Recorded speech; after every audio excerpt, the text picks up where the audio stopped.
a iniciar entonces.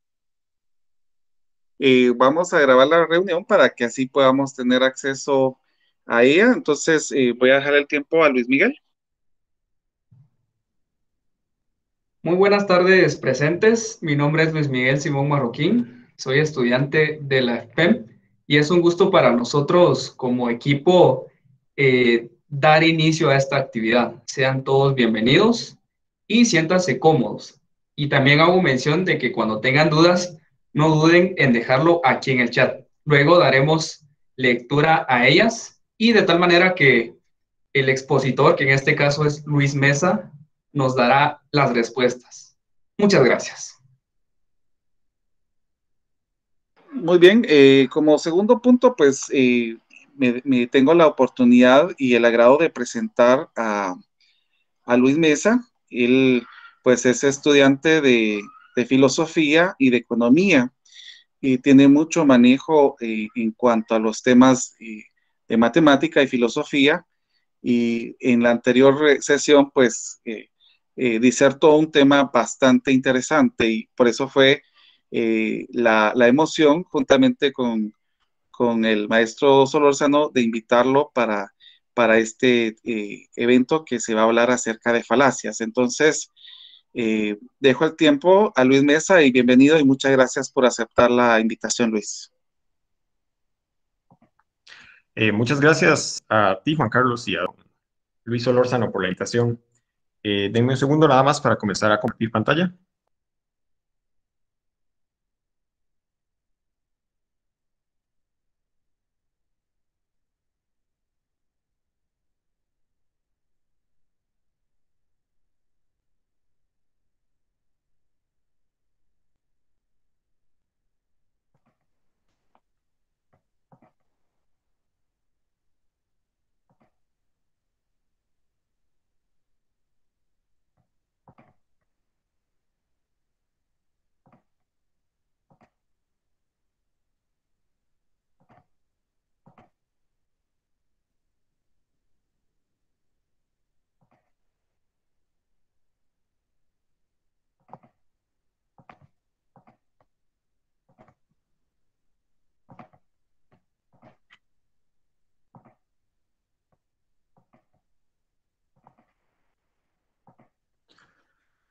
Pueden observarla.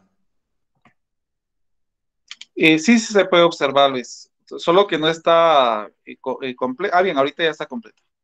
Ok, perfecto. Bueno, entonces, un segundo.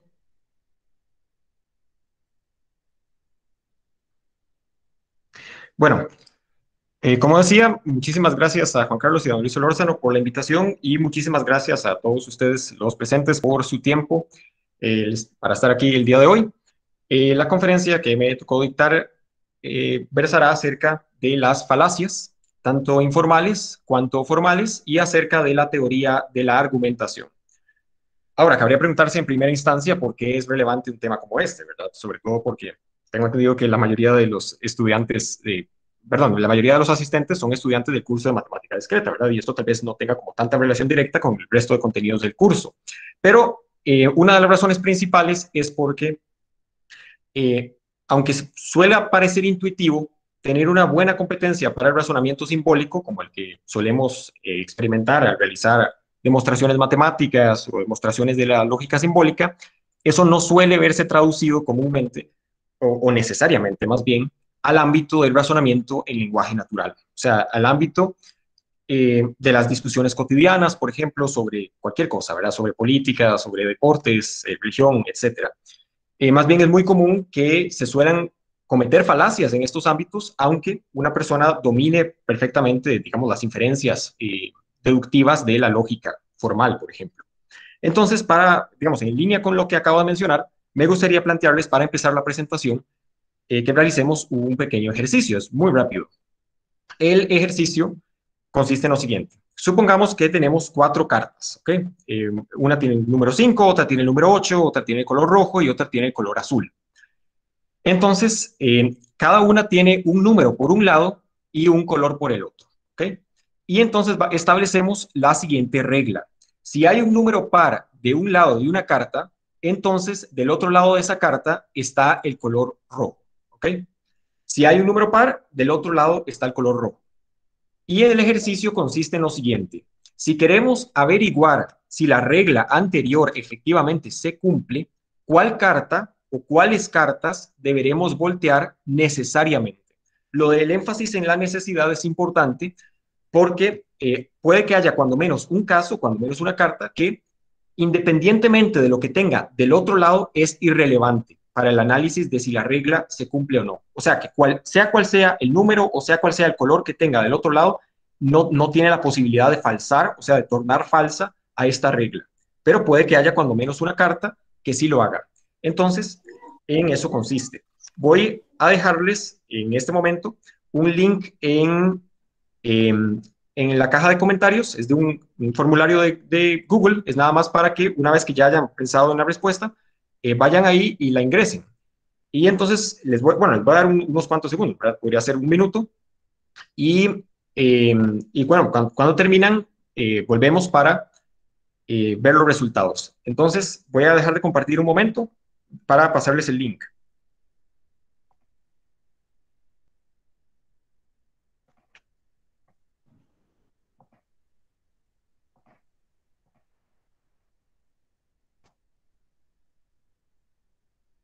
Ya en este momento, ahí está, voy a volver a compartir.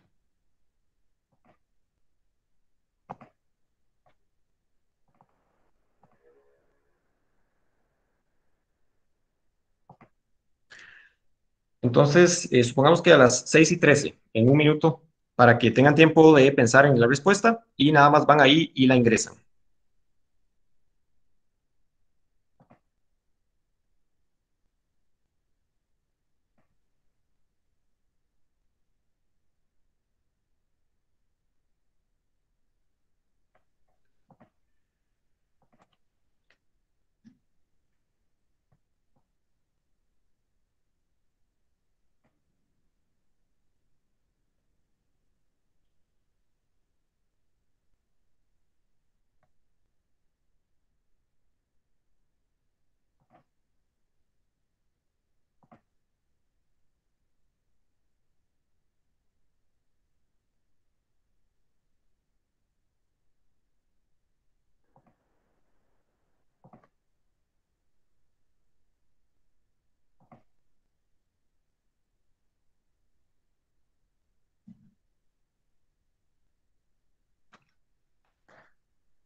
Ok, si les parece, voy a dejar de compartir en este momento para compartir más bien las respuestas.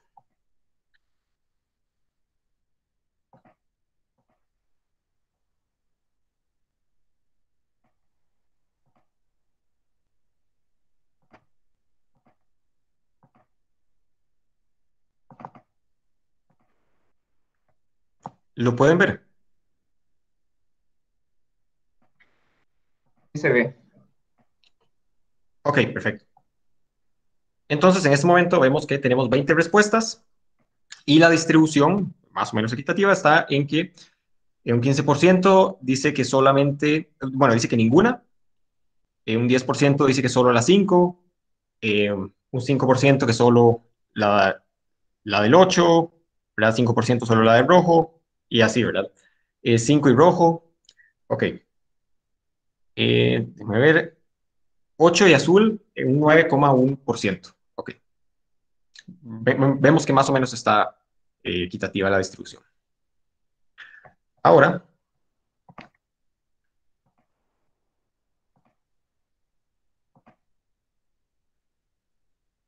un momento.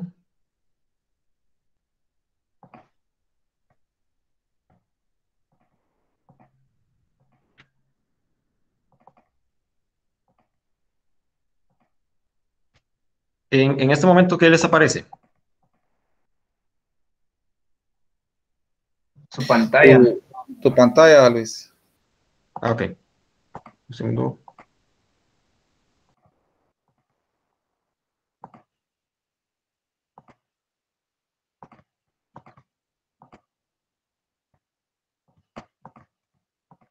Bueno, y ahora sí. Ok, ahora podemos ver que en el ejercicio anterior se podría analizar la forma o sí, la estructura formal del argumento.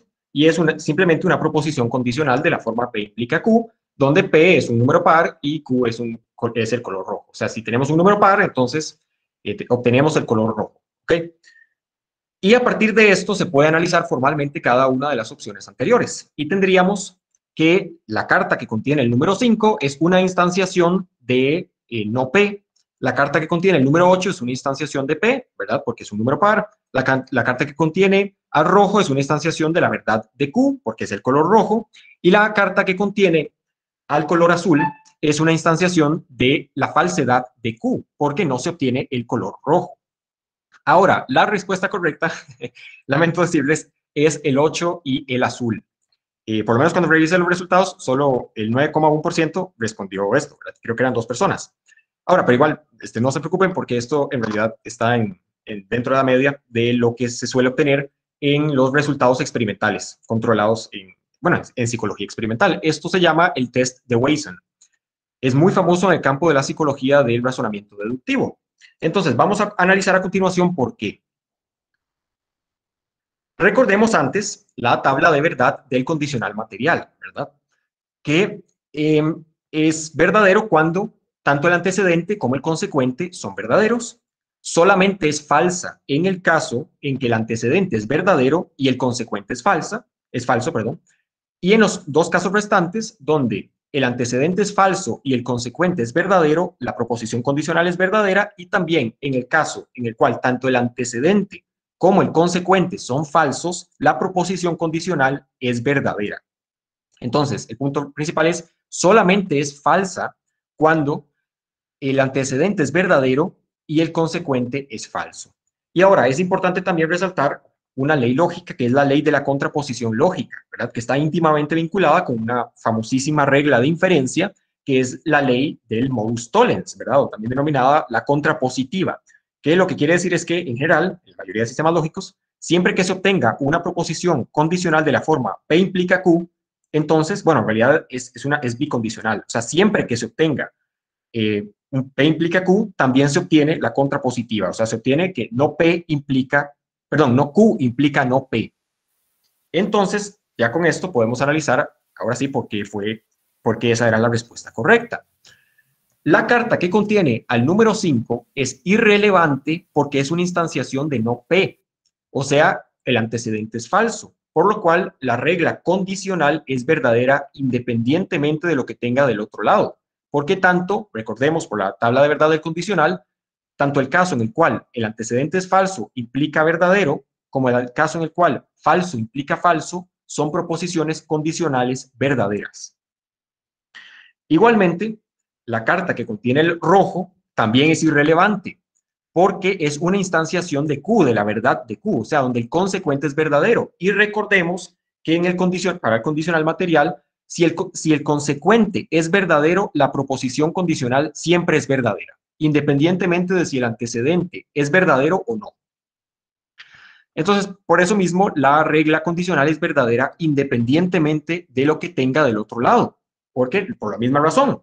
Porque falso implica verdadero, es verdadero. Y falso implica falso, es verdadero. Por el contrario, si la carta que contiene al 8 no tiene al rojo del otro lado, en este caso 8 porque es el número par que había, ¿verdad? Entonces violenta la regla por la cual debe ser volteada.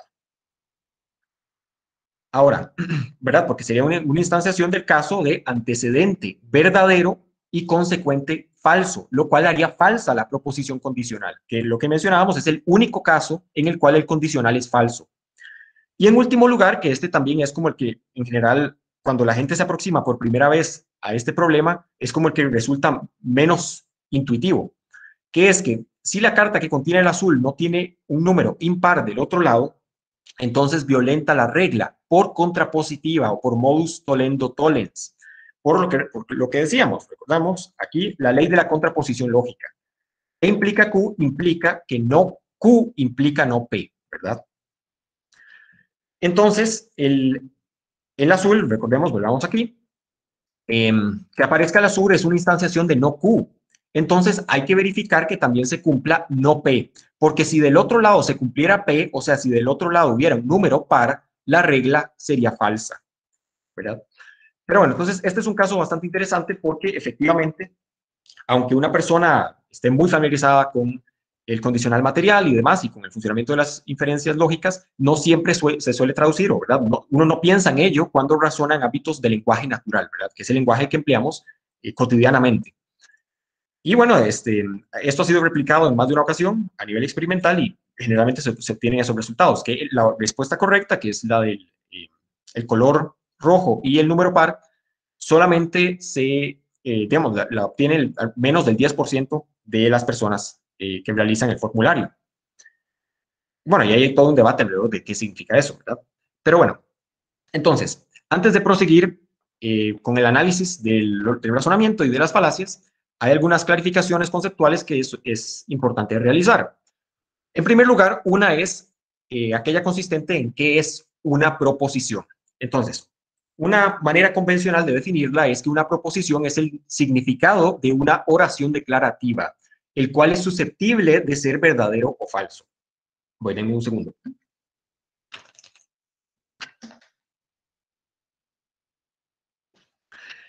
Ok, entonces el punto es que la proposición es el significado de una oración de tipo declarativo, ¿verdad? Porque hay otras oraciones, como las oraciones exclamativas, las oraciones interrogativas, etc.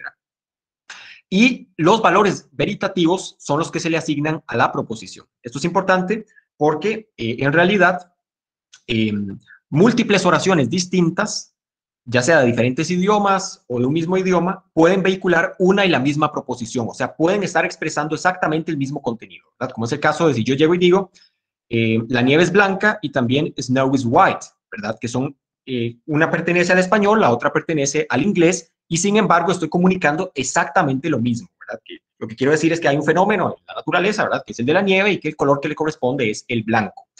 Y esa es una proposición que puede ser verdadera o falsa. En este caso, en principio, es verdadera. Ok, pero entonces la proposición es de una enorme relevancia tanto para la lógica, para las matemáticas, como para la filosofía. Y ahora, ¿qué es propiamente un argumento? Que es de lo que nos vamos a ocupar en el resto de la conferencia. Es una aseveración que consiste en un conjunto de proposiciones mediante la cual comunicamos que una de esas proposiciones, es decir, la conclusión, se sigue de las restantes, o sea, de las premisas. Es decir, es una aseveración que consta de múltiples proposiciones mediante la cual decimos que la conclusión se sigue de las premisas. Ahora, en la medida en que este sea un argumento deductivo y que además sea válido, ahora vamos a discutir eso, la relación de consecuencia es necesaria. Es decir, que siempre que las premisas sean verdaderas, la conclusión será verdadera. Ahora, hay una clarificación importante para realizar en este momento, que es la diferencia entre una condición necesaria y una condición suficiente para otra proposición.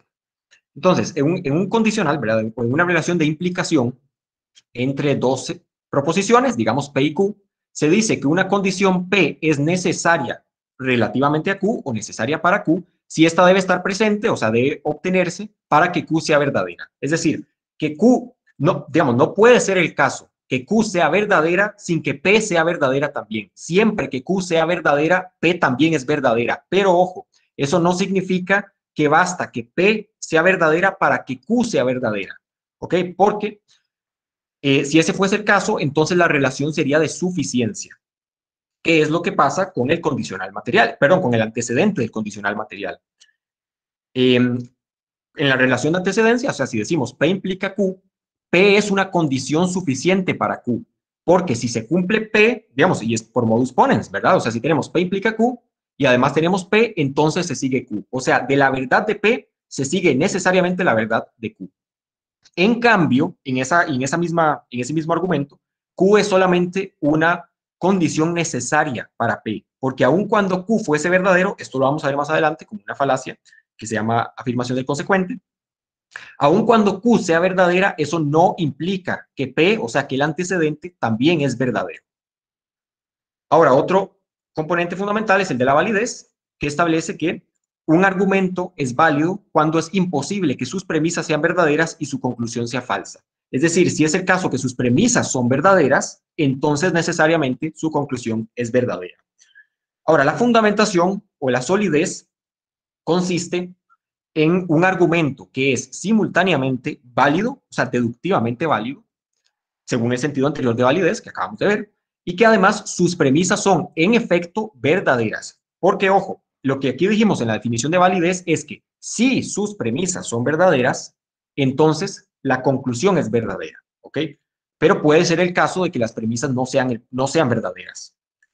Entonces, cuando tenemos un argumento en el cual se cumplen esas dos condiciones, que se cumple que sus premisas efectivamente son verdaderas y que se cumple que hay una relación de inferencia válida, entonces se dice que es un argumento sólido o un argumento bien fundamentado. Ahora, un segundo.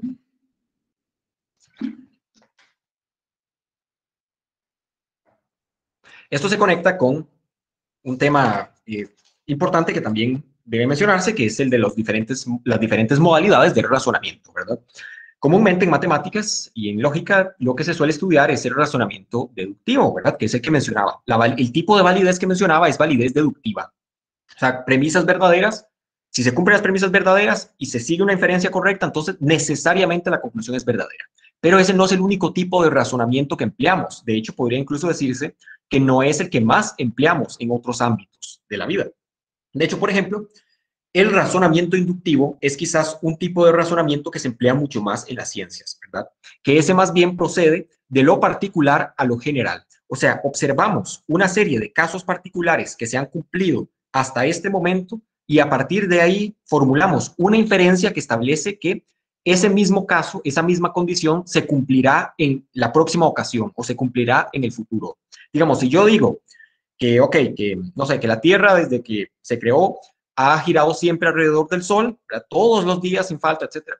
Entonces, que podemos inferir a partir de ahí que el día de mañana la Tierra seguirá girando en torno del Sol, ¿verdad? Pero algo muy importante, y antes de aclarar qué es el razonamiento abductivo también, es que el razonamiento inductivo y el razonamiento abductivo no gozan de certidumbre. O sea, que aun cuando sus premisas sean verdaderas, aun cuando la inferencia sea válida, no se sigue necesariamente la verdad de la conclusión. Eso es importante. O sea, puede que no hayamos tenido ningún error en un caso como ese, ¿verdad? De que, ok, analizamos todos los casos previos, anteriores, y se ha cumplido. Y formulamos una inferencia, ok, entonces el día de mañana también se va a cumplir. Y entonces todo bien, las premisas son verdaderas. Siempre en la historia se cumplió, ¿verdad? Y entonces inferimos inductivamente que se va a cumplir así. Aun cuando hagamos eso, eso no nos garantiza que la proposición va a ser verdadera. En cambio, en el razonamiento deductivo se cumplen dos condiciones, según señala un filósofo costarricense muy importante que se llama Juan Diego Moya, que es que el razonamiento deductivo es incorregible e incontrovertible. Ahora, un caso paradigmático que puse aquí un cisne negro, de razonamiento, digamos, de los problemas del razonamiento inductivo o de por qué se ilustra esto que mencionaba de que no se cumple necesariamente la condición de verdad, es lo siguiente, es que durante mucho tiempo, digamos, incluso en los griegos, hasta hay un poeta romano que acuñó la frase, en Europa solamente se habían visto cisnes blancos, solamente cisnes blancos. Entonces se había acuñado una frase para referir, digamos, como satírica o para referirse a algo enteramente imposible, que era la siguiente, que establece que el día que aparezca un cisne negro, ¿verdad? Por lo menos en Costa Rica también empleamos una frase similar para aludir a imposibilidad, que es decir, el día que las vacas vuelen, ¿verdad? Yo qué sé, decirle a alguien, no, es que usted va a ser millonario el día que las vacas vuelen, ¿verdad? O sea, para referirnos a algo enteramente imposible. Ahora, esa frase, el día que aparezca un cisne negro, tenía ese mismo significado. ¿Y qué pasó? Que digamos, bueno, la base de eso es que efectivamente nunca habían observado un cisne negro en la historia. Resultó ser que en el siglo XVII un grupo de navegantes holandeses fue a recorrer el oeste de Australia y adivinen qué encontraron, un cisne negro, ¿verdad? Pero no se puede decir que las personas que vivían en Europa en los siglos anteriores o en los años anteriores, antes de ese momento, cometieron un error.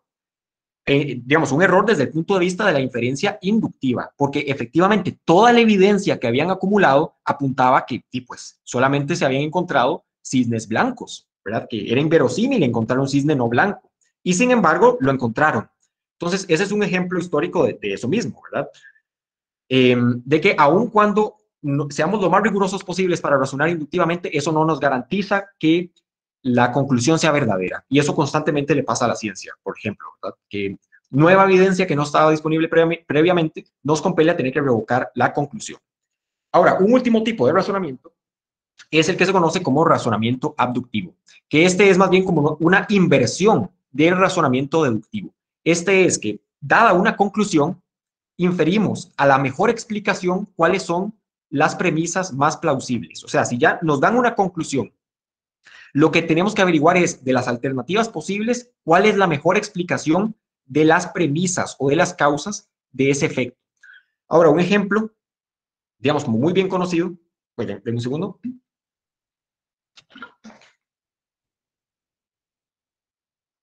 Un ejemplo muy bien conocido es el de los programas de investigación criminal, ¿verdad? O el de Sherlock Holmes, que la gente, como coloquialmente suele decir, veas que Sherlock es un genio de la deducción. No exactamente. Lo que hace, o sea, lo que hace que a todo el mundo le llame tanto la atención y lo que es extraordinario realmente no es per se en el razonamiento deductivo, es en el razonamiento abductivo, que es que, por ejemplo, él puede ver un cadáver, ¿verdad? Efectivamente, una persona asesinada, y esa es la conclusión. En lo que es sumamente competente es infiriendo cuáles son las causas posibles, ¿verdad? Como igual, o sea, que eso es muy común en series como CSI y ese tipo, ¿verdad? O sea, que yo qué sé, Sherlock puede agarrar un teléfono de una persona y ver que está rasguñado, y de ahí logra inferir toda una cadena previa, ¿verdad? Logra inferir que yo qué sé, que la persona es borracha y que por eso se le generaron esos rasguños, etc. Pero entonces eso realmente no es una inferencia deductiva, a partir de la cual establecemos una serie de premisas verdaderas y derivamos una conclusión. Es una inferencia a la mejor explicación, es que ya tenemos el efecto ahí dado, ya tenemos la consecuencia. Lo que queremos averiguar es cuáles son las premisas o cuáles son las causas más plausibles. Pero, como en el caso anterior, tiene digamos, el mismo problema de que no tiene certidumbre, ¿verdad? Es hipotético, es revocable ante evidencia que no teníamos previamente. Ahora, ya propiamente entrando al campo de las falacias, que bueno, ¿qué es una falacia? Es básicamente un razonamiento incorrecto que torna inválido a un argumento. Y hay dos grandes subdivisiones, ¿verdad? Que son las falacias formales y las falacias informales. Y además las falacias informales se subdividen en falacias de inatinencia y en falacias de ambivalencia. Ahora más adelante vamos a hablar de cada una, ¿verdad? Aquí un esquemita rápido para subrayar lo anterior, ¿verdad? Falacias que se subdividen en formales e informales, y las informales se subdividen en de inatinencia y de ambivalencia. Ahora, algo muy importante antes de continuar, además, o digamos, otra clarificación conceptual, es que la verdad y la validez lógica no se identifican, y eso es crucial para el análisis de las falacias y de cuál es la relevancia, qué es lo que hacemos cuando analizamos una falacia. Ahora, el punto central es el siguiente. Usted puede tener, o sea, más bien, previamente, en el ámbito coloquial se suelen emplear casi que indistintamente, o a veces se piensa que una es condición suficiente para la otra, pero realmente no es el caso. O sea, usted puede tener un argumento válido cuya conclusión es falsa, y además puede tener un argumento deductivamente inválido cuya conclusión es verdadera. Veamos, por ejemplo, veamos los siguientes dos ejemplos. Supongamos que tenemos que todos los hombres son ballenas, y que además, segunda premisa, Sócrates es un hombre. Conclusión, Sócrates es una ballena. Ahora, ¿qué pasó aquí? Noten que el argumento es válido. Aquí no hubo un error de inferencia. La regla de inferencia es modus ponens, ¿verdad? Solo que con un cuantificador universal, pero es modus ponens. Y de hecho es una instanciación universal. El error no está en la inferencia. El error está en que una de las premisas es falsa, que es aquella que sostiene que todos los hombres son ballenas, ¿verdad? Pero entonces noten que pueden haber argumentos que son válidos, tan válidos como cualquier otro argumento válido, pero cuya conclusión es falsa. Y eso se debería a que, como parte del argumento, estamos presuponiendo cuando menos una premisa que realmente es falsa. Ahora veamos el segundo caso. podemos tener un argumento inválido que aún así su conclusión es verdadera. Por ejemplo, establecer todos los dioses son no mortales. Sócrates no es un dios, por lo tanto, Sócrates es mortal, ¿verdad? Pero esta inferencia no se sigue de lo anterior, porque no estamos estableciendo que solamente los dioses son no mortales, ¿verdad? Entonces, de ser Sócrates, digamos, de Sócrates no ser un dios, no se sigue que no sea un no mortal, ¿verdad? Eso solo se seguiría si sería una proposición bicondicional. El punto es que, pero digamos, noten que aún así, aunque la inferencia no se sigue, la conclusión es verdadera, ¿verdad? En principio Sócrates era un humano mortal, etc. Pero inferimos esa conclusión a partir de dos premisas que realmente no permiten inferirla, ¿verdad? No hay una conexión que permita cimentar de las premisas a la conclusión la verdad de la conclusión. Entonces eso es muy importante. Esos son dos fenómenos que se suelen dar a cada rato y que es importante tener en cuenta. O sea, que podemos formular argumentos válidos que aún así no nos garantiza que la conclusión sea verdadera porque las premisas pueden ser falsas, y podemos tener argumentos inválidos que aún así eso no se trae abajo la verdad de la conclusión. La conclusión puede ser verdadera. Entonces veamos un ejemplo. Un segundo.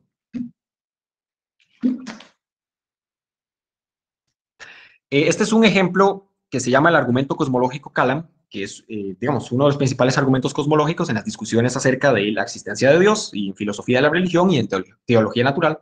En este momento no estoy, digamos, no voy a afirmar o decir algo acerca de si el argumento es sólido o no. Recordemos que un argumento sólido sí es tanto válido como con premisas verdaderas. Lo que me interesa en este momento es que veamos la forma lógica, porque es un ejemplo, o sea, es un debate específico donde se puede observar la distinción anterior. Entonces, este es un argumento que tiene una estructura lógica sencillísima. Entonces, tiene dos premisas y una conclusión. Entonces, establece lo siguiente. Todo lo que comienza a existir tiene una causa. Esto es una instanciación de lo que se suele denominar el principio de causalidad, ¿verdad? Aplicado al caso de la existencia. El principio de causalidad lo que dice es que a todo efecto le corresponde una causa, ¿verdad? En este caso, el efecto es la existencia. Entonces, que a toda existencia le corresponde una causa. Ok, la segunda premisa es, el universo comenzó a existir. Conclusión, el universo tiene una causa. Ok, noten que aquí no hay espacio para discutir la validez del argumento. El argumento es deductivamente válido, es un modus ponens, ¿verdad? Igual con cuantificador universal como el que mencionábamos anteriormente. Igual, o sea, esto es un P implica Q, P, por lo tanto Q. Ok, entonces, aquí el problema, o sea, si alguien quiere atacar el argumento no puede llegar a decir, ah, no, es que eso es inválido, como se suele decir en el ámbito coloquial. El problema y el debate está más bien en torno a las premisas, ¿verdad? Acerca de si las premisas son verdaderas o no. Como alguna gente dice que, por ejemplo, que el principio de causalidad no se sostiene porque algunos fenómenos cuánticos, como podrían ser los taquiones de existir, no respetarían la causalidad, por ejemplo. O igual otras personas podrían decir, yo qué sé, que el universo, digamos, lo que nosotros denominamos universo, realmente es nada más una burbuja dentro de algo más grande, ¿verdad? O como todas estas teorías del Big Crunch, que dicen que, digamos, el universo se expande, se contrae, se expande y se contrae, así hasta el infinito, entonces nunca comenzó a existir, etcétera, etcétera. O sea, no estoy en este momento analizando si las premisas son verdaderas o no. Lo que quiero decir es que lo que quiero es que se note esa diferencia. O sea, el argumento es válido. Digamos, es una inferencia por conducto de un modus ponendo ponens. Si alguien quiere rebatir este argumento, en lo que tiene que centrarse es en el análisis de si las premisas son verdaderas o no. ¿Okay? Ahora, sigamos ahora sí, con el caso de las falacias formales, que consisten en fallas en la estructura deductiva de un argumento que hacen que el argumento se torne deductivamente inválido. Entonces, aun cuando sus premisas sean todas verdaderas, su conclusión puede ser falsa. Estos dos que aparecen a continuación son los dos casos más paradigmáticos: la afirmación del consecuente y la negación del antecedente. La estructura del primero es la siguiente. Afirmamos P implica Q y además sabemos que Q es verdadero, a partir de lo cual inferimos P, ¿verdad? Que esto es quizá lo que a algunas personas les ocurre en el test de Wason que veíamos anteriormente, ¿verdad? Esto es una forma incorrecta o sea, vean que hay una similitud con el modus ponens, pero esta es incorrecta, por lo que mencionaba ahora, la distinción conceptual entre una condición necesaria y una condición suficiente. En un condicional, como decía, el antecedente es condición suficiente para el consecuente, pero El consecuente solamente es una condición necesaria para el antecedente. Entonces, de que el consecuente sea verdadero, no se puede inferir la verdad del antecedente. Igual, la negación del antecedente, que es uno de los errores de razonamiento más comunes, lo que sostiene es lo siguiente. P implica Q igualmente, y además sabemos que se cumple no P, que P es falsa, a partir de lo cual inferimos no Q, ¿verdad? Ojo que mucha gente confunde el modus tollens con la negación del antecedente, entonces hay que tener cuidado. Por la ley de contraposición que mencionaba anteriormente, en el modus tollens de un P implica Q y usted obtiene no Q, se infiere no P, pero en este caso usted está infiriendo que de la falsedad del antecedente se sigue la falsedad del consecuente, y eso no necesariamente es el caso. Vamos a ver un par de ejemplos para que sea menos abstracto. Un ejemplo de afirmación del consecuente. Cuando hay un intruso en la casa, mi perro ladra. Mi perro ladra. Por lo tanto, hay un intruso en mi casa. Vean que esto no se cumple. Es P implica Q, Q, por lo tanto, P. Mi perro, o sea, aquí yo estoy diciendo que siempre que hay un intruso, mi perro ladra, pero yo no estoy diciendo lo inverso, yo no estoy diciendo que siempre que mi perro ladra, entonces hay un intruso, si no sería una proposición bicondicional, pero no es eso lo que estoy indicando. Entonces, nuevamente, es una afirmación del consecuente. Igual en el caso de la negación del antecedente. Entonces, yo establezco, si estoy cocinando, entonces no estoy leyendo mi libro. Luego, bueno, bien, segunda premisa, no estoy cocinando, por lo tanto, estoy leyendo mi libro, ¿verdad? Aquí tenemos P implica Q, no P, y estamos infiriendo no Q. Y luego, nuevamente, esto no se cumple, porque la proposición no es bicondicional, ¿verdad? O sea, yo puedo no estar cocinando y aún así no estar leyendo mi libro. Por lo que recuerdan, en la tabla de verdad del condicional, falso implica falso, igual hace verdadero a la proposición condicional. Solamente cuando el antecedente es verdadero y el consecuente es falso, el condicional es falso. Ahora, un segundo.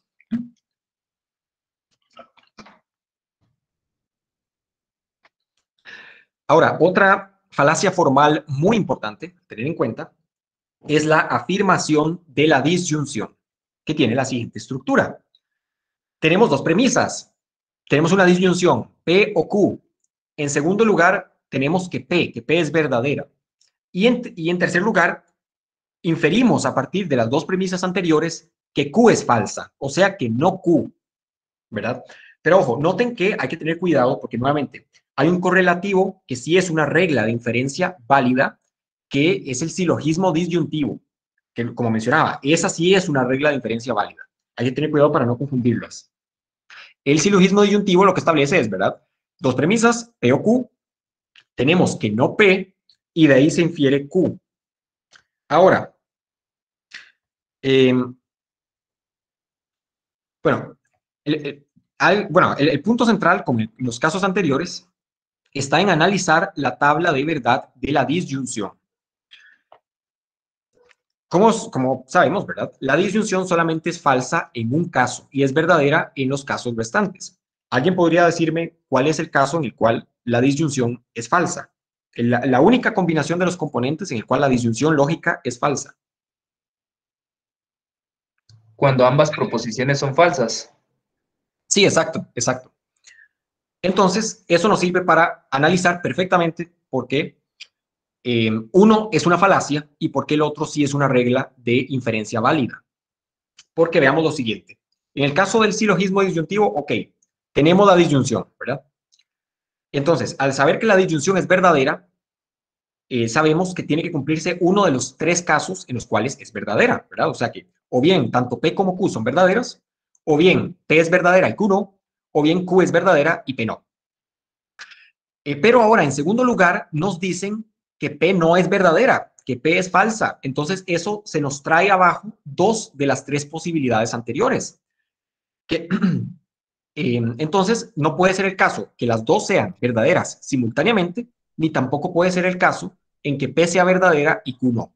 Entonces, solo nos deja una posibilidad porque ya establecimos que el condicional es verdadero, perdón, que la disyunción es verdadera, ¿ok? Y ya descartamos esas otras dos posibilidades por esta otra premisa. Entonces, solo nos queda una posibilidad, que es aquella es la tercera aquí, es aquella en la tabla en la cual Q es verdadera, pero P es falsa. Ok, pero en cambio, en la afirmación de la disyunción, que sí es una falacia, igual tenemos la disyunción, ¿verdad? Que tiene tres posibilidades para ser verdadera. Y ahora, en segundo lugar, nos dicen que P es verdadera. Pero ahora, recordemos que, igual por la tabla, como se muestra en el segundo caso, basta con que uno de los dos componentes sea verdadero para que la disyunción sea verdadera. Entonces, con solo que P ya sea verdadera, la proposición condicional sigue siendo verdadera, ¿verdad? O sea, se vuelve verdadera. Pero entonces, recordemos que la disyunción lógica no suele funcionar en todos los contextos como funciona la disyunción en el lenguaje natural, ¿verdad? Que en algunos contextos, cuando nosotros empleamos un o, sí lo empleamos de manera exclusiva, ¿verdad? Como que yo diga, ok, o corro o duermo, ¿verdad?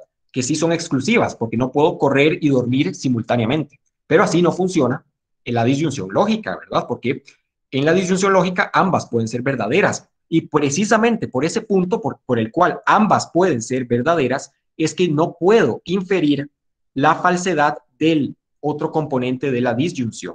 Porque, precisamente por lo anterior, la disyunción posibilita que las dos sean verdaderas. No es una disyunción exclusiva. Hay un operador derivado, pero ese no es uno de los 4 operadores fundamentales de la lógica, que es precisamente el de la disyunción exclusiva, que es como igual, ¿verdad? Como la V con 2 puntitos abajo, pero ese se deriva a partir de los anteriores. Ok, ahora, 2 ejemplos. En el primer caso, tenemos, Misifus es un gato o un mamífero. Número 2, Misifus es un mamífero. Por lo tanto, Misifus no es un gato. Pero ojo, igual hay que priorizar el contexto, porque aquí es disyunción como funciona la disyunción lógica. Aquí sí es disyunción incluyente. O sea, aquí no es efectivamente una contraposición, no es que o es uno o es el otro, pueden ser los dos simultáneamente. Por eso, aunque, digamos, si sabemos que se cumple lo de mamífero, no significa que también sabemos que no se cumple lo del gato. Podrían cumplirse los dos simultáneamente. Por eso la inferencia es falaciosa. Igual, veamos el siguiente ejemplo. Un segundo. Para estar en la portada de esta revista se necesita ser famoso o millonario, que nuevamente no son excluyentes. Premisa 2, quien está en la portada de la revista es famoso. Por tanto, quien está en la portada de la revista no es millonario. Ahora, otra falacia formal muy importante es la de la negación de una conjunción, que tiene la siguiente estructura. Negamos que P y Q puedan ser verdaderas simultáneamente. Y además sabemos que Q es falsa, ¿verdad? Que se cumple no Q. Y de ahí inferimos P. Ok, recordemos, ¿verdad? Que por leyes de De Morgan, esto es equivalente a no P o no Q, ¿verdad? Pero ojo, eso es muy similar con la que mencionábamos anteriormente. Ojo, esto no se debe confundir con una regla de inferencia que sí es válida, que es la que se suele denominar modus ponendo tollens. Paréntesis, la que denominamos a secas modus tollens es en realidad el modus tollendo tollens. La que denominamos modus ponens es en realidad el modus ponendo ponens. El silogismo disyuntivo es el modus tollendo ponens. Y en este caso, esta otra regla es el modus ponendo tollens. Pero son 4 reglas distintas. Esta sí es una regla válida. Que igual, ¿verdad? Lo mismo. Entonces, empieza con negar una conjunción, ¿verdad? Que entonces equivale a no P o no Q. Y ahora, además, sabemos que P. Y de esto inferimos no Q. Pero es igual por la tabla de verdad de cómo funciona la conjunción y la negación de la conjunción. O sea, como esto es equivalente a no P o no Q y se transforma en una disyunción, entonces sabemos que el primer componente no se cumple, porque es no P o no Q, ¿verdad? Y se cumple P. O sea, no se cumple el primer componente, pero estamos diciendo que la disyunción no P o no Q se cumple. Entonces, como no se cumple el primer componente, tiene que necesariamente cumplirse el segundo. Entonces, se cumple no Q. En cambio, aquí pasa, o sea, noten que es muy similar a lo que sucede aquí, ¿verdad? O sea, la estructura es muy similar a lo que pasa con la afirmación de una disyunción. O sea, tenemos una disyunción, ¿verdad? Que es P o Q, y además sabemos que P. Entonces, ok, eso ya hace verdadera la disyunción, pero entonces no podemos inferir que el otro componente sea falso. Precisamente por eso. Y aquí sucede lo mismo. Aquí, por De Morgan, esto es no P o no Q. Y sabemos que se cumple no Q. Entonces, ok, ya es verdadera. Entonces, no P podría ser igualmente verdadera. O sea, podría cumplirse tanto no P como P. Entonces, hay que tener cuidado con eso. Ahora, algunos ejemplos del modus ponendo tollens. María y Juan no pueden ganar ambos la carrera. Número 2, María ganó la carrera. Por tanto, Juan no ganó la carrera. Ok, esto sí es una inferencia correcta. Ok, ¿verdad? La conjunción no se puede dar simultáneamente. Y sabemos que la ganó uno. Entonces, por lo tanto, no lo puede haber ganado el otro. En cambio, esto es una falacia. El siguiente ejemplo es una falacia de negación de la conjunción. Yo no puedo estar simultáneamente en la casa y en la ciudad. Yo no estoy en la casa, por tanto, yo no estoy en la ciudad. ¿Ok? Entonces, recordemos, igual por De Morgan, esto equivale a que yo diga yo no estoy en la casa o yo no estoy en la ciudad. Entonces, perfectamente podría ser el caso de que se den los dos simultáneamente, de que yo no esté en la casa y tampoco esté en la ciudad. Entonces, por no estar en la casa, no se puede inferir que no estoy en la ciudad, porque es una disyunción en la cual los dos componentes pueden ser verdaderos. Ahora, otra muy famosa, voy un segundo, es la falacia del medio no distribuido, ¿verdad? Tiene la siguiente estructura. Todos los A son B. Ay, mira, aquí lo puse mal, esto era un B. Era todos los A son B, todos los Y son B, por lo tanto, todos los Y son A. En un silogismo, siempre hay una propiedad que se distribuye de las premisas a la conclusión. Pero en este caso, la propiedad compartida, que era el B, recordemos que aquí es un B también, ¿verdad? La propiedad compartida no se distribuye, por lo cual inferimos incorrectamente que hay una intersección directa entre los Ys y los As. Veamos estos dos ejemplos. Todos los humanos son mamíferos. Lalo es un mamífero. Por lo tanto, Lalo es un humano, ¿verdad? Igual el siguiente. Todos los estudiantes llevan una mochila.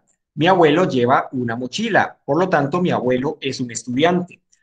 No hay necesariamente una conexión entre los yes y los as, aunque ambos tengan en común ser bes, ¿ok?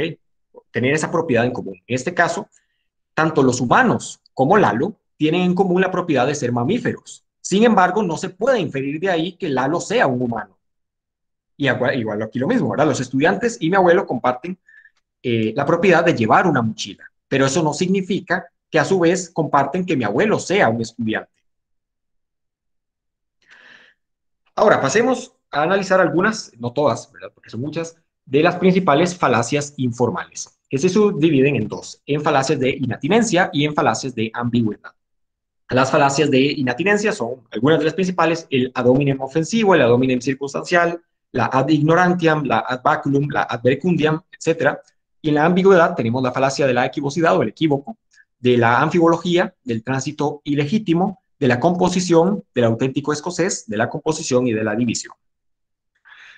Ahora, en el caso del primer tipo de falacia informal, o sea, las falacias de inatinencia, lo que sucede es que las premisas carecen de relevancia, o sea, de atinencia lógica con respecto de la verdad de la conclusión. O sea, aun cuando las premisas sean verdaderas, realmente no tienen nada que ver con la conclusión que se pretende demostrar. La verdad no tiene ninguna conexión.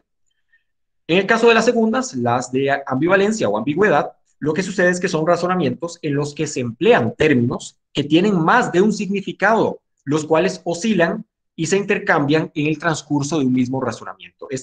A esta hay que tenerle cuidado porque es muy fácil no percibirla. Ahora vamos a ver un ejemplo. Ahora, empezando con las falacias de inatinencia. Un segundo.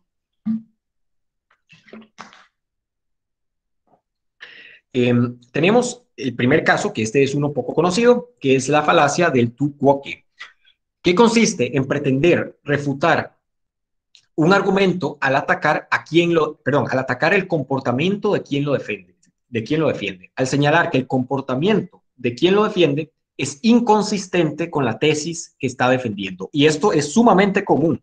Digamos, a cada rato lo empleamos en el ámbito cotidiano. Por ejemplo, digamos, que una persona le dice a la otra, deberías dejar de fumar porque es malo para la salud.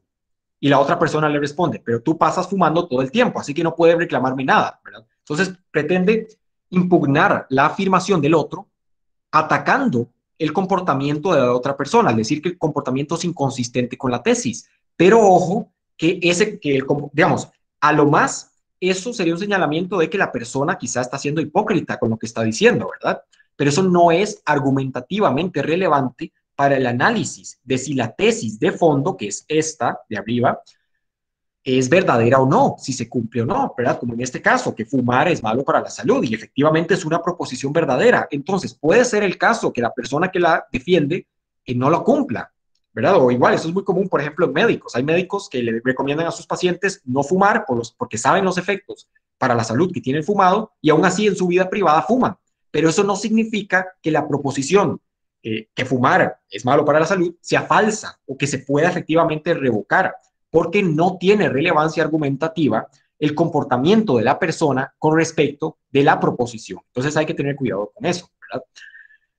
Ahora, otro ejemplo es la circunstancial, que consiste en atacar alguna circunstancia específica del interlocutor, como por ejemplo su trabajo, su clase social, alguna relación personal que tiene con los involucrados, por ejemplo, con el fin de indicar que defiende una posición debido a ese factor, ¿verdad? Como yo que sé, alguien podría decir, o sea, es común en debates políticos que una persona defiende una cierta política pública porque esa persona nació en opulencia, ¿verdad? Nació con una enorme cantidad de dinero, ¿verdad? Nunca tuvo ninguna condición precaria. Entonces, eso podría ser cierto, pero eso no es relevante para analizar si la tesis de fondo, por ejemplo, la política pública de fondo que está defendiendo esa persona es correcta o no, debería implementarse o no. Ahí se está atacando una circunstancia del interlocutor que no tiene relevancia para el análisis de la verdad de la proposición en juego o de la política pública, etc. Ahora, este es quizá el que sigue a continuación el más conocido, que es el ad hominem ofensivo, ¿verdad? Que en lugar de tratar de refutar la verdad de lo que se afirma, se ataca a la persona que hace la afirmación, como señala Irving Copy en su famosísimo libro de Introducción a la Lógica. Y tenemos un ejemplo, ¿verdad?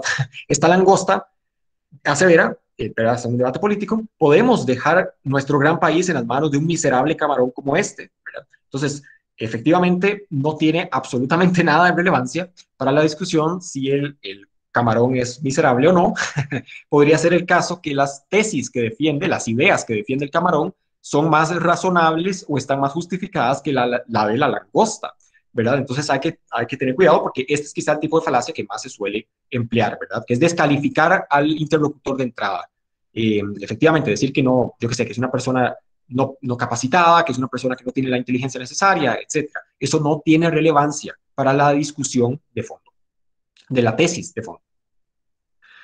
Igual, otra falacia informal es la falacia de la pregunta compleja, que es cuando realizamos una pregunta que ya presupone de entrada un supuesto que no ha sido probado. El ejemplo a continuación es famosísimo, claro, es más bien, a cada rato se emplea, que es que una persona le pregunta a la otra, ¿cuándo dejaste de golpear a tu esposa? Ahora, ¿qué es el problema? Que ahí está presuponiendo que la persona en algún momento efectivamente golpeaba a su esposa. Y podría ser el caso de que esto no se cumple en realidad. O podría ser el caso de que digamos, que efectivamente sí la golpeaba, digamos, y la sigue golpeando. Esperemos que no. Pero ese es el punto. O sea, que aquí esta pregunta, o sea, hay otro elemento adicional que si nos da tiempo, no creo que nos dé tiempo, que es relativo a los principios de la argumentación, que es que, digamos, en parte además, una pregunta como esta sería deshonesta o sería malintencionada, porque efectivamente se está buscando acorralar al interlocutor a que dé una respuesta de una pregunta que presupone algo que no necesariamente es verdad, ¿verdad? O sea, efectivamente, puede que nunca la haya golpeado, etc. Igual tenemos el caso de las peticiones de principio, donde fundamentalmente el problema es que la conclusión ya figura como una de las premisas. Esto también se conoce como la falacia de la circularidad, ¿verdad? Como alguien puede decir, ok, no sé, digamos que el mundo de Narnia existe porque digamos, alguno de los libros de Narnia establece que existe, ¿verdad? Que es real. Entonces, Entonces, cuando les preguntamos, ok, ¿y por qué habremos de hacerle caso al libro de Narnia, al libro que dice eso? Y entonces respondemos, bueno, porque eh, Aslan, digamos, Aslan el león fue el que hizo el libro, ¿verdad? Entonces, estamos argumentando circularmente, digamos, yo qué sé, por ejemplo, ¿por qué debemos creer que el león Aslan existe? Ok, porque el libro de Narnia lo establece. ¿Y por qué debemos de creer en el libro de Narnia? Porque fue Aslan el que mandó a que se escribiera el libro de Narnia, ¿verdad? Toda la argumentación es circular. La justificación de una de las premisas recae en otra de las premisas, y esa otra premisa a su vez se justifica por la primera de las premisas.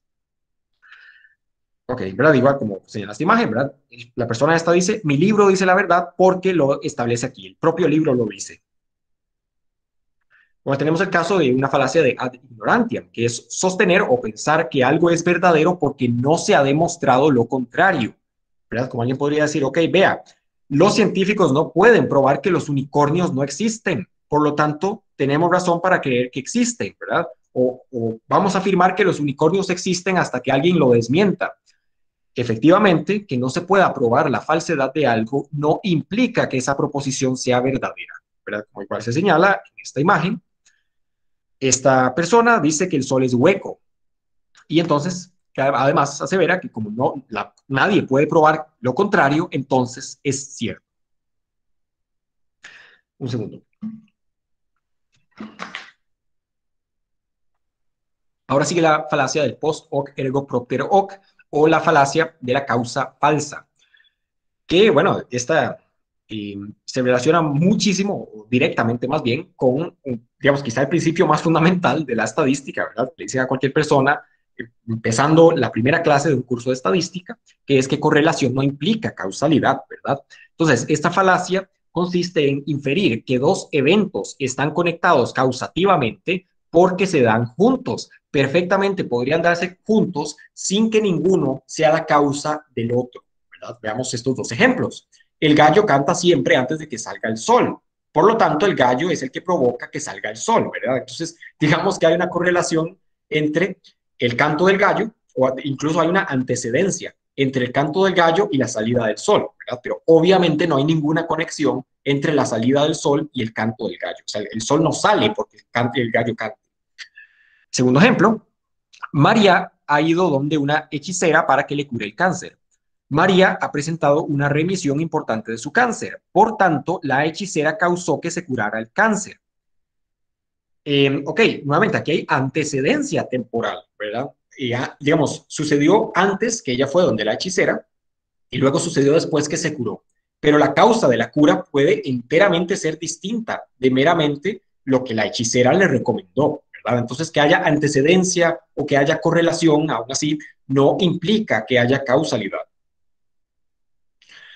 Ahora, entrando a algunas de las principales falacias de ambigüedad o de ambivalencia, tenemos el caso, una de las más comunes, que es la falacia del equívoco o la antanaclasis, donde se usa una palabra con dos significados distintos como parte de un mismo argumento. Entonces, el siguiente ejemplo. Primera premisa, todos los burros tienen largas orejas. Segunda premisa, Carlos es un burro. Tercera, bueno, más bien, conclusión, Carlos tiene las orejas largas, ¿verdad? Tiene largas orejas. Ahora, ¿qué pasó aquí? Que en la primera premisa estamos empleando el término burro para referirnos al animal, ¿verdad? Al mamífero, al asno, al équido. En cambio, en la segunda premisa estamos empleando el término burro con otro significado, que es uno que solemos utilizar mucho a nivel coloquial, que es para referirnos a alguien que es tonto, ¿verdad? Burro como sinónimo de tonto. Entonces no se puede realizar esta inferencia, porque estamos presuponiendo que el concepto, un juego que se distribuye, es uno y el mismo cuando realmente no lo es. Son dos conceptos distintos que se disfrazan bajo un mismo término o bajo una misma palabra. De hecho, hay un ejemplo, digamos, gracioso, que es el de Burro, el personaje de Shrek, que de hecho me parece que en la primera película, Shrek en un momento le dice, burro, eres un burro, pero digamos, Shrek no está enunciando una tautología, o sea, la gracia del chiste no es que es una tautología, es que precisamente está ampliando ambos sentidos. En el sujeto de la oración está ampliando burro según el sentido el primer sentido, ¿verdad? Para referirse al animal, al asno, y en el predicado, al decirle, Eres un burro lo está empleando según el segundo sentido. Lo que le está diciendo, lo que le está diciendo es que eres un tonto, ¿verdad? Entonces, bueno, y también hay otro caso, que es el siguiente. Los impuestos son un dolor de cabeza. Los analgésicos sirven para eliminar los dolores de cabeza. Por tanto, los analgésicos sirven para eliminar los impuestos. Ojo aquí que dolor de cabeza en la primera premisa se emplea según un sentido metafórico para referirnos a algo que nos molesta, que nos genera enfado, que nos disgusta, ¿verdad? Etcétera. Algo que efectivamente que no nos agrada. En cambio, en la segunda premisa lo estamos empleando según el sentido literal del término, para referirnos a una cefalia, ¿verdad? A una jaqueca o bien a una migraña. Entonces son dos conceptos distintos. Uno es un sentido metafórico, otro es un sentido literal, por lo cual no podemos inferir esta conclusión que parece ridícula, porque son dos conceptos distintos que se disfrazan bajo un mismo término. Entonces, nuevamente, hay que tener cuidado porque esta es de las falacias que más fácilmente se disfrazan, ¿verdad? O que es más difícil, son más difíciles de percibir, digamos. Tenemos un último ejemplo que establece lo siguiente: el fin de la vida es la felicidad. Número 2, la muerte es el fin de la vida. Por tanto, la muerte es la felicidad. Ok, en la primera premisa estamos empleando el término el fin de la vida como, más bien como finalidad, ¿verdad? Como el propósito, como el objetivo de la vida. Fin como propósito. En cambio, en la segunda premisa estamos empleando fin para referirnos a la terminación de algo. En este caso, a la terminación de la vida, ¿verdad? La muerte es la terminación de la vida. Algo que se acaba. Y luego, por la misma razón anterior, de los casos anteriores, no se puede inferir algo porque son dos conceptos distintos. Ahora, otra falacia de ambigüedad es la falacia de la división, que lo que sostiene, bueno, básicamente consiste en asumir de entrada que lo que es verdadero para el conjunto es también verdadero para todos o para parte de sus componentes. Por ejemplo, la clase de segundo año de la escuela local consume mucho helado. María es parte de la clase de segundo año de la escuela local. Por lo tanto, María come mucho helado. Ok, entonces aquí estamos predicando el comer mucho helado de la clase, como un todo, como un conjunto. Pero eso no significa que cada uno de sus individuos come mucho helado. Por ejemplo, podría ser que hay unos pocos estudiantes de esa clase que comen demasiado y hay otros que casi no comen o del todo no comen, y María podría ser una de ellas, por ejemplo. Entonces, no se puede desprender el predicado de un conjunto a cada uno de sus individuos en todos los contextos. Igualmente tenemos la falacia de composición, que es como un inverso del anterior, que consiste en inferir que algo es verdadero respecto de un conjunto porque lo es respecto de cuando menos uno de sus componentes, o lo es de varios de sus componentes. Por ejemplo, todos los integrantes del equipo investigativo son excelentes. Por lo tanto, el equipo investigativo será excelente.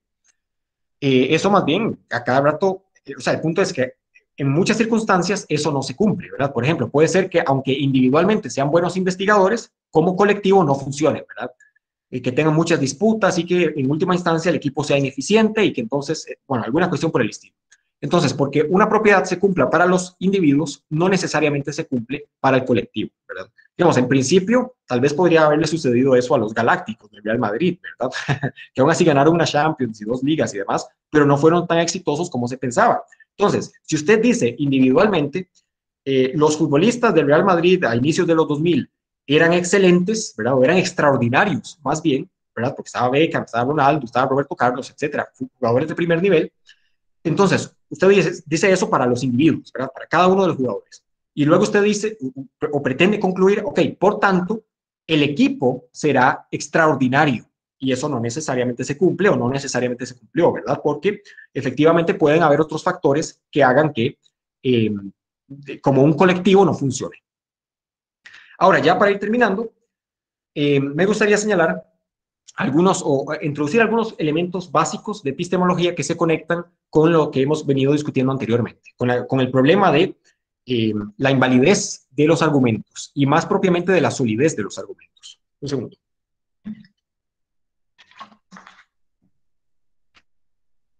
Bueno, el punto es que, como mencionaba al principio, un argumento es sólido cuando sus premisas son verdaderas y además es válido, ¿verdad? La inferencia es deductivamente válida. Ahora, cuando analizamos falacias, el punto central no está tanto en la verdad de las premisas, de eso se ocupan otras disciplinas. El punto está en la inferencia, ¿ok? En la relación a partir de la cual llegamos, a partir de unas premisas, a una cierta conclusión. Entonces, está más bien en el componente de la validez. Y si criticamos que un argumento no es sólido desde el análisis de las falacias, no será tanto porque decimos, ok, esta premisa es falsa, sino porque decimos, esta inferencia es inválida, ¿ok? Entonces, ¿qué es el punto? Conectándolo con esto, porque esto se relaciona con varios temas. La epistemología es la disciplina de la filosofía que se encarga de estudiar qué es el conocimiento, en cuanto que tal, ¿verdad? No los conocimientos específicos, como por ejemplo, yo qué sé, se puede decir que la química, digamos, se encarga de producir conocimiento específico sobre los objetos químicos, ¿verdad? Pero lo que le interesa a la epistemología es caracterizar y estudiar qué es el objeto como fenómeno en sí mismo, ¿verdad? Como tal. ¿Cuáles son sus componentes principales? Por ejemplo, ¿qué diferencia al conocimiento? O sea, ¿qué diferencia tener conocimiento de una mera opinión? ¿Verdad? O de cómo coloquialmente decimos una creencia. ¿Qué diferencia al conocimiento de una creencia? ¿Verdad? ¿En qué condiciones podemos decir que tenemos conocimiento? Etcétera. Entonces, la definición tripartita que se solía emplear para definir el conocimiento es la siguiente. Es sostener que es una creencia que además es verdadera y que además está justificada. Creencia aquí no se emplea según el sentido coloquial, ¿verdad? Porque coloquialmente lo empleamos incluso a veces como algo contrapuesto a conocimiento, ¿verdad? Como bien como algo hipotético, como algo para lo cual no tenemos fundamento.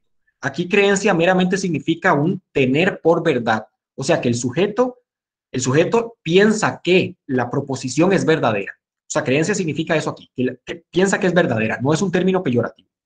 Entonces, se cumple ese componente, el tener por verdad. Además, se tiene que cumplir que sea verdadero, ¿verdad? Porque de un tener por verdad no se sigue que algo sea verdadero, ¿verdad? Muchas personas pueden considerar, no sé, que la alquimia es verdadera hoy en día, pero en principio no lo es, ¿verdad? La evidencia conduce a que no lo es. Pero entonces, esos dos componentes, creencia, verdad y además, fundamentalmente, justificación, que es el que se conecta con los temas que veníamos discutiendo. Que no basta solamente con que nuestra creencia sea verdadera para que tengamos conocimiento. Tenemos que proveer una prueba, lo que coloquialmente denominamos una prueba, efectivamente. Bueno, en matemáticas sí sería un sentido estricto del término, ¿verdad? En matemáticas no es que usted llega y asevera algo y los demás le creen porque sí. Usted tiene que brindar una demostración para cimentar lo que está defendiendo. Ok, entonces ese es un ejemplo de justificación. En el ámbito, digamos, fuera de las matemáticas, en el ámbito no formal, también hay otras modalidades de justificación. O sea, el punto es que usted tiene que brindar razones, argumentos, etcétera. Entonces, el punto es que basta que falte cuando menos una de esas condiciones para que no se obtenga la relación epistémica, o sea, la relación de conocimiento genuino de un objeto. En particular, cuando se tiene una creencia verdadera, mas no justificada, lo que se obtiene es un fenómeno que se denomina suerte epistémica, que es lo siguiente. Por ejemplo, si yo llego y digo, vea, está lloviendo en Barcelona en este momento, ¿ok? Y supongamos, digamos, si me preguntan por qué, yo digo, ok, porque me lo soñé anoche. Ok, entonces, tengo una creencia, digamos, yo tomo eso por verdad. Eh, y efectivamente, supongamos que efectivamente es verdadero, ok, supongamos que efectivamente en este momento está lloviendo en Barcelona. Ahora, ¿qué pasó? El problema ahí es si tengo o no tengo una justificación. El punto es que no la tengo, porque los sueños no son justificación, ¿verdad? No es un proceso fidedigno. No es que yo, por ejemplo, me puse a analizar los datos meteorológicos del día en España para determinar si efectivamente ese era el caso o no. O sea, fue que me lo soñé, digamos, me lo saqué de la nada. Entonces, yo tengo una creencia que resultó ser verdadera, suponiendo que efectivamente esté lloviendo en Barcelona, pero no está justificada. Entonces, ¿qué pasó ahí? Que no tengo conocimiento, tengo suerte epistémica. Tuve una creencia verdadera, pero por pura suerte. No es una relación de conocimiento. Ahora, ¿por qué eso es relevante? Bueno, precisamente porque el análisis de las falacias y el análisis, o sea, constatar que un argumento, por ejemplo, es inválido, permite ayudarnos a ver que ese argumento no puede ser una justificación genuina para la verdad de una tesis. Un argumento inválido no puede producir conocimiento, precisamente porque no puede fungir como justificación genuina para la verdad de la tesis en cuestión. Ojo, que aún lo que mencionaba al puro principio, ¿verdad? Bueno, igual paréntesis, ya casi terminamos. Lo que mencionaba al puro principio, un argumento inválido aún así puede tener una consecuencia verdadera, como los ejemplos que veíamos, ¿verdad? Entonces, no porque sea inválido, o sea, el problema con que sea inválido y que no pueda producir conocimiento no está en la verdad, o sea, en el componente de verdad, está en el componente de la justificación, porque aún si la consecuencia fuese verdadera, lo sería por suerte, porque la inferencia no permite realmente deducir esa consecuencia de las premisas dadas. O sea, sería por pura suerte, como mencionaba aquí, ¿verdad? O sea, cuando realizamos un argumento, cuando proferimos un argumento que es inválido y que aún así resulta tener una creencia, perdón, resulta tener una conclusión verdadera, eso sería por suerte epistémica, no por una justificación, que sería, digamos, la línea argumentativa deductivamente válida, si se cumpliese, sería por suerte. Entonces, identificar argumentos que incumplen este componente precisamente ayuda a detectar aquellos casos en los cuales, digamos, una persona realmente no tiene conocimiento de lo que está hablando, ¿verdad? Y eso en el ámbito de las discusiones naturales es muy importante, ¿verdad? Igual, por ejemplo, yo que sé, como en el caso de la política. O sea, es muy importante identificar si un político está hablando puras tonterías, por ejemplo, ¿verdad? O sea, que si está dando argumentos para los cuales realmente no tiene una justificación. Entonces, analizar las falacias y detectar que un argumento es falacioso cumple precisamente esa función primordial. Nos ayuda a detectar cuando una persona no tiene conocimiento de lo que está diciendo realmente. Ahora, un argumento válido cuyas premisas, cuando menos una, sean falsas, tampoco puede producir conocimiento, pues no tiene forma de garantizar que se cumpla el componente de verdad de la conclusión. Lo que mencionábamos igual al principio, el otro caso, usted puede tener un argumento que es deductivamente válido, ¿verdad? Lo hace por modus ponens, por modus tollens, por cualquier regla de inferencia. Pero si cuando menos una de sus premisas es falsa, entonces usted no tiene forma de garantizar que la conclusión sea verdadera. En muchas situaciones la conclusión terminará siendo falsa. Y en este caso, entonces, el problema ahora sí es la condición de verdad. En ese tipo de argumentos que son válidos con premisas falsas, no, digamos, el problema es que no pueden producir conocimiento porque no pueden garantizar el componente de la verdad. En el otro caso, que eran argumentos inválidos con conclusión verdadera, tampoco pueden producir conocimiento, pero porque no tienen el componente de la justificación de lo que se está diciendo. Entonces, en el ámbito argumentativo, ya esto es para cerrar, solamente un argumento sólido, ¿verdad? Lo que decíamos, o bien fundamentado, o sea, un argumento que es deductivamente válido y que además tiene premisas verdaderas, puede producir conocimiento. Y eso obviamente tiene implicaciones pues enormes, ¿verdad? Por como lo que mencionaba en la política o en cualquier otra discusión. O sea, en general es muy importante detectar eso. Ahora, constatar que un argumento no es falacioso, ¿verdad? O que efectivamente, sí, digamos que no es falacioso, no equivale a decir, ok, sí, entonces la conclusión es verdadera, digamos, o efectivamente produce conocimiento.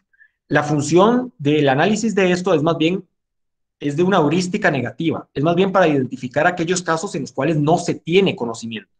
Para identificar aquellos casos en los cuales sí se tiene, hay otras condiciones adicionales, pero bueno, eso ya pertenece a otro ámbito, que es la discusión de la epistemología. Igual si alguien quisiera discutirlo, podría mandarme un mensaje o algo por el estilo. Pero el punto central en este momento es que propiamente la labor que desarrolla la lógica informal en este contexto, el de analizar las falacias, el de analizar los argumentos inválidos, sirve en parte, no es necesariamente la única función, pero en parte sirve para identificar aquellos casos en los cuales el interlocutor no tiene conocimiento de lo que está diciendo. Y bueno, esos eran algunos principios fundamentales, pero para no atrasar, nada más los voy a mencionar. Algunos principios básicos de la argumentación son el de la validez argumentativa, el de la cimentación argumentativa, el de la fundamentación argumentativa, el de la atinencia argumentativa, el de la honestidad dialógica, el de la debida retractación y el de la claridad y la precisión. O sea que, por ejemplo, no empleemos términos que, por ejemplo, tienen más de un significado dentro de un mismo razonamiento y pretendamos inferir algo de ahí. El punto relevante es que de cada uno de estos principios, o sea, de violentar cada uno de estos principios, se sigue una falacia. Ese es el punto central. Por eso es que son principios clave para la argumentación, porque incumplir con ellos conlleva una falacia. ¿Verdad? Por ejemplo, violentar la atinencia argumentativa conlleva algún tipo de falacia de inatinencia. Violar la claridad y la precisión conlleva una falacia de ambigüedad. Y bueno, cuestiones por el estilo. Entonces, eso sería. Muchísimas gracias a todos por su atención. Aquí nada más dejo algunas de las principales fuentes bibliográficas, ¿verdad? Introducción a la lógica, que es un súper clásico de Irving Copy, también un texto del doctor Juan Diego Moya, que es un filósofo costarricense. También estos autores holandeses, sí, eso me faltó mencionarlo, estos autores holandeses eh, son los padres de un enfoque de la teoría de la argumentación que se llama el enfoque pragma dialéctico, que es el que postula fundamentalmente estos principios y otros principios adicionales. Entonces, tienen unas obras muy interesantes. Igual, digamos, si alguien quisiera, yo se las podría pasar, si me mandan un correo o algo por el estilo.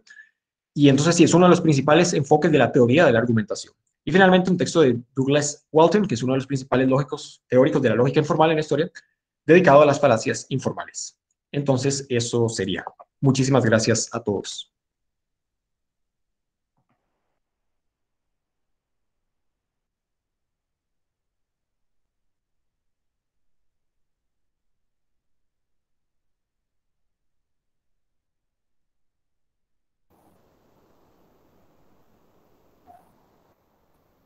Juan Carlos, ¿cómo sigue el programa? Ahorita pasaríamos al espacio de preguntas. Voy a dejar el tiempo a Eva.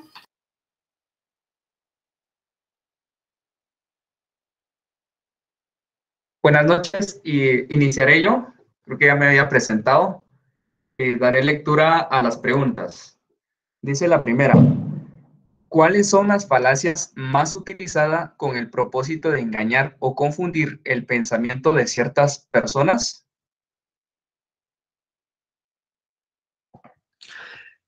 Sí. Veamos, eso depende mucho del contexto, en realidad.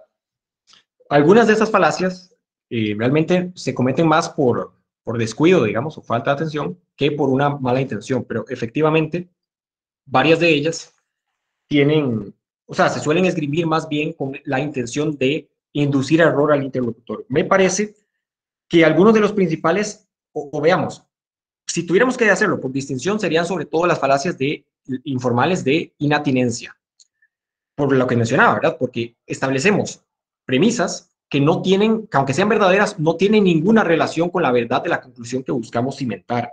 Entonces, por ejemplo, podemos decir, los ad hominem, todas las modalidades del ad hominem, pretenden agregar un componente de refutación del argumento que no tiene nada que ver con la tesis que se está discutiendo, ¿verdad? O sea, induce al error al interlocutor o a quien esté escuchando al pensar que efectivamente eso refuta la tesis cuando realmente del todo no tiene ninguna relevancia. Ahora, otra que me parece importante es la petición de principio, ¿verdad? O sea, muchas personas llegan y argumentan desde una perspectiva y pretenden que está justificada y realmente nunca están ofreciendo razones para ella, están argumentando en círculo, están justificando una premisa a partir de otra y esa otra a partir de esta otra, etc. Ahora, otra también, digamos, nada más voy a mencionar un par más. Otra, la de pregunta compleja, por lo que mencionaba, ¿verdad? Que esa sí parece estar fuertemente vinculada con la mala intención, porque usted está tratando de acorralar al interlocutor a una situación presuponiendo algo que no necesariamente se cumple o algo que no está probado. Igual, y bueno, para terminar, quizá la última o la más importante, o una de las más importantes, es la ad ignorantiam, ¿verdad? Que es pretender o sea, que usted puede llegar a un debate y afirmar algo, y es al interlocutor o a los interlocutores a quienes les corresponde refutarlo a usted, ¿verdad? O sea, que usted puede no brindar pruebas, pero que aún así es a los otros a los que les corresponde probar que está equivocado, digamos. Eso en realidad violenta algunos principios básicos, como el que mencionaba de la fundamentación argumentativa. Digamos que si usted está dispuesto a decir que algo es verdadero, tiene que brindar razones. No porque no se demuestre, que no se haya demostrado que sea falso, significa que es verdadero. Gracias. La siguiente pregunta nos la hace Luis Miguel. ¿Cuál es la diferencia entre falacia formal e informal? Sí, claro, muchísimas gracias. Me parece importantísima. Fundamentalmente, la falacia formal o sea, se puede modelar igual, digamos, lógico-matemáticamente y tiene que ver estrictamente con la estructura formal del argumento. Ahora, lo que pasa con las falacias informales es que cometen errores que desde el ámbito argumentativo, algunos de los cuales no consideraríamos adecuados, digamos, o correctos, pero que muchas veces no se pueden reducir al análisis lógico o al análisis formal. Por ejemplo, lo que pasa con la petición de principio. Si usted analiza una petición de principio a nivel formal, no se comete ningún error deductivo de inferencia en realidad. O sea, no hay ninguna de las falacias formales que mencioné, no se puede reducir un error de razonamiento formal. Hay un componente adicional, digamos, hay un problema que es más como argumentativo, de que usted tiene que brindar razones para lo que está diciendo. Pero en general, o sea, para sintetizar, el punto es que en las falacias informales, el error que se comete no se puede reducir a la forma lógica de los argumentos o a la estructura lógica de los argumentos. En cambio, en la falacia formal, el énfasis está precisamente en que son errores de la estructura lógica, puramente lógico-formal de los argumentos. Muy bien. Varios participantes agradecen por tu excelente conferencia. Asimismo, daré lectura a otra pregunta. Esta pregunta la hace Griselda Esperanza. Dice, ¿el modus tollens cómo es aplicable en la demostración de la implicación? Pero veamos, ¿a qué se refiere con demostración de la implicación?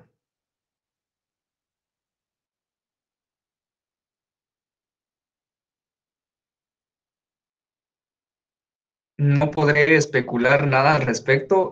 Si quiere, pasamos a la siguiente pregunta. Bueno, sí, está bien. Tal vez si Griselda está por ahí, tal vez podría aclarar más su comentario más adelante, pero sí, está bien. Manuel Pérez nos pregunta, cuando se analizan las falacias, ¿únicamente se pueden utilizar el cuantificador todos?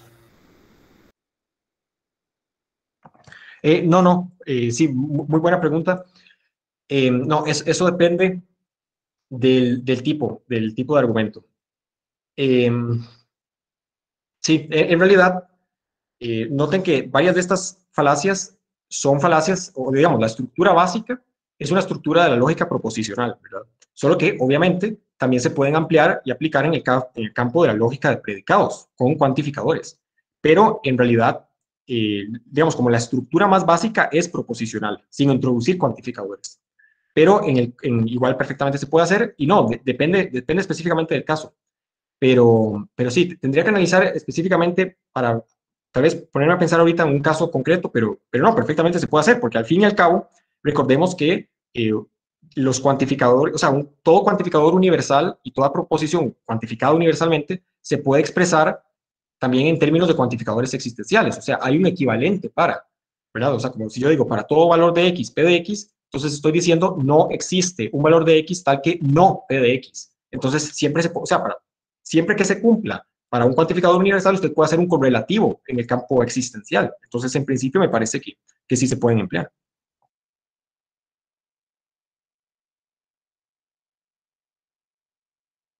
Muy bien, hasta el momento no tenemos ninguna pregunta adicional, así es de que dejaré el espacio a licenciado Luis Solórzano. Muchas gracias a todos los participantes, pero muy especialmente a Luis. Nuevamente nos brindó una cátedra maravillosa sobre el conocimiento que él tiene de estos aspectos. Y muy especialmente es importante porque creo que la gran mayoría de los que participaron en esta videoconferencia son maestros en servicio o se preparan para hacerlo. Y siempre he creído, por lo menos es el mensaje que yo transmito, que está en manos de los maestros precisamente el rumbo de un país, muy especialmente un país tan convulsionado como el nuestro, en el que la corrupción se ha enseñoreado y la única forma es poder comprender de qué manera es que los políticos efectivamente engañan a la población. Los maestros son los que están llamados justamente a evitar ese tipo de situaciones. Así que, pues, muchas gracias, de verdad, ha sido muy aleccionador en los cursos de matemática discreta. Por el tiempo que se tiene, casi que solo nos dedicamos al tipo argumentativo de orden matemático, De manera que se quedan por fuera este tipo de conocimiento de falacias, que en realidad son más comunes en la vida diaria, en la vida cotidiana. Solo quería hacer mención, además de esto, de este agradecimiento, el hecho de que una de las falacias que más preocupa en el ámbito de la enseñanza de la matemática es justamente la falacia de la afirmación del antecedente. Lo mencionaba Luis cuando se dice que P implica Q. Afirmar Q, de eso deducir P. Eso es muy frecuente, son errores muy frecuentes que cae el estudiante cuando está haciendo alguna demostración. Por ejemplo, asumir la proposición de que dos ángulos son par lineal y que de ellos se deduce que son suplementarios. De ese condicional, agregarle que dos ángulos son suplementarios, deducir que son par lineal, eso es un error muy frecuente. Y es un error justamente del tipo, de ese tipo de falacia de la afirmación del antecedente. Y bueno, este tipo de situaciones sí tratamos en el curso de matemática discreta, lamentablemente está en el pensum, está ubicado en una posición muy inconveniente porque está casi al final de la carrera. Pero bueno, es un poco el énfasis que hacemos en este curso precisamente para que los docentes de matemática salgan cuando menos en su perfil profesional, tengan una base más o menos sólida de lo que es la argumentación lógica y muy específicamente la parte matemática. Así que, de nuevo, mis agradecimientos, Luis, realmente mis felicitaciones por ese aprendizaje que todos obtenemos con tus conferencias.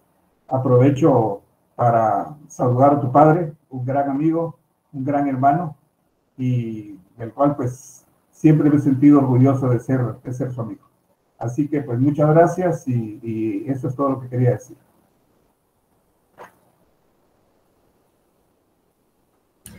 Bueno, sí, antes de terminar, nos piden en el chat si nos pudiera compartir su correo. Sí, claro, por supuesto.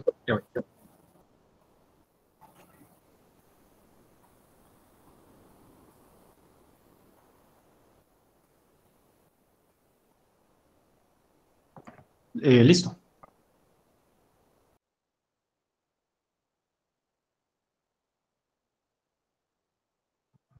Muy bien, quiero agradecer bastante, Luis Mesa.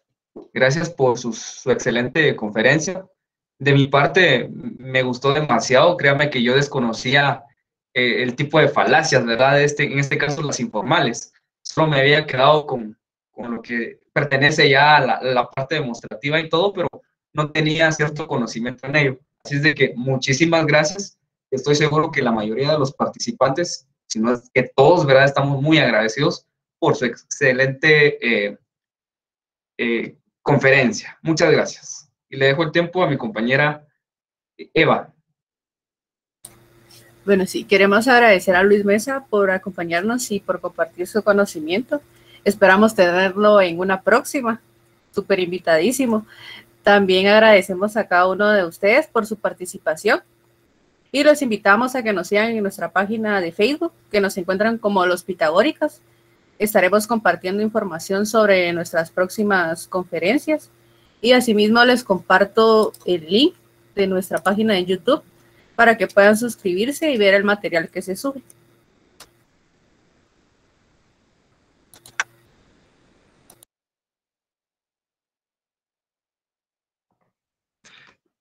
Yo nada más quiero rápidamente reiterar mi agradecimiento a todos ustedes y a los organizadores por invitarme. Sí, claro, por supuesto, me encantaría participar de nuevo en futuras ocasiones. Y por supuesto, les agradezco muchísimo también la retroalimentación que me han dado. Sus preguntas son pertinentísimas. Entonces, sí, y bueno, obviamente, muchísimas gracias por el tiempo que han dedicado para escucharme. Muchas gracias, Luis, te agradecemos y gracias por estar siempre con la disposición de querer apoyar. Realmente, pues, habíamos hablado con el licenciado, con el maestro Solórzano, y pues realmente yo creo o creemos que fue cabal en el punto que se está trabajando precisamente con la validez de argumentaciones. Entonces, fue bastante importante y te agradecemos por siempre estar dispuesto y muchas gracias por la charla. Entonces, finalizamos y gracias a todos por estar presentes. Nos vemos en una próxima.